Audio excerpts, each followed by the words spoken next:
An explosion has ripped through an apartment building in Israel, killing at least 4 people. Several others were injured in the coastal city of Netanya. Police say early investigations suggest the blast was the result of a gas leak. And the explosion happened at around midnight, destroying parts of the 4-story building.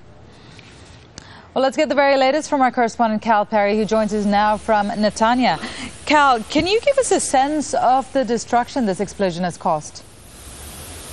Yeah, I want to get out of the way very quickly before the cleanup truck comes in. The search and rescue operation has now been completed, and what you're looking at now is really a cleanup operation.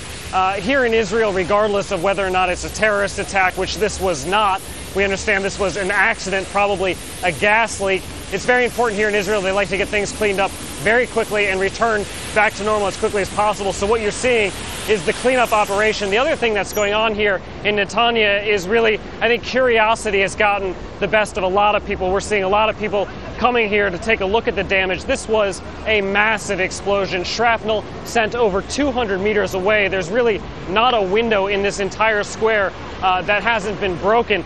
It's a bit of a small miracle, actually, that only 4 people were killed. Residents told me that the emergency service workers, the medics, were here within 3 to 4 minutes. They're giving a lot of credit to that. But people are also still angry. They want to know why this happened. There are reports that perhaps somebody stole some piping out of the building, which then caused the gas leak. So people are very grateful for the way that this went. I mean, it could have been far worse, but at the same time, they certainly want to see an investigation completed as quickly as possible. So, Cal, it's now been established that this is definitely not a terrorist attack or a deliberate attack in any way, and it's been caused by a gas leak. Can you tell us about what kind of panic this caused, and tell us about the area this happened in? Well, as soon as the explosion happened, the first thing on everybody's mind that lives here in the square, and they told me this, was that it was a terrorist attack. That's what people thought.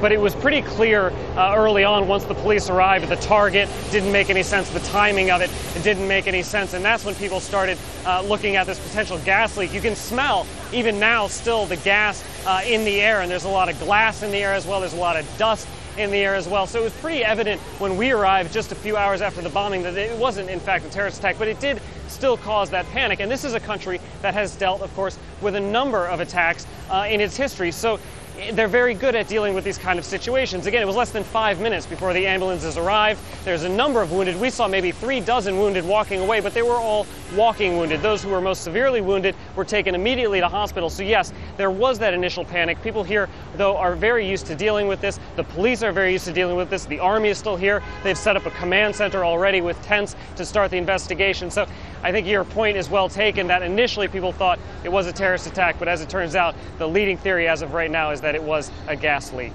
Cal Perry, live for us in Netanya, the site of a gas explosion. Thank you very much.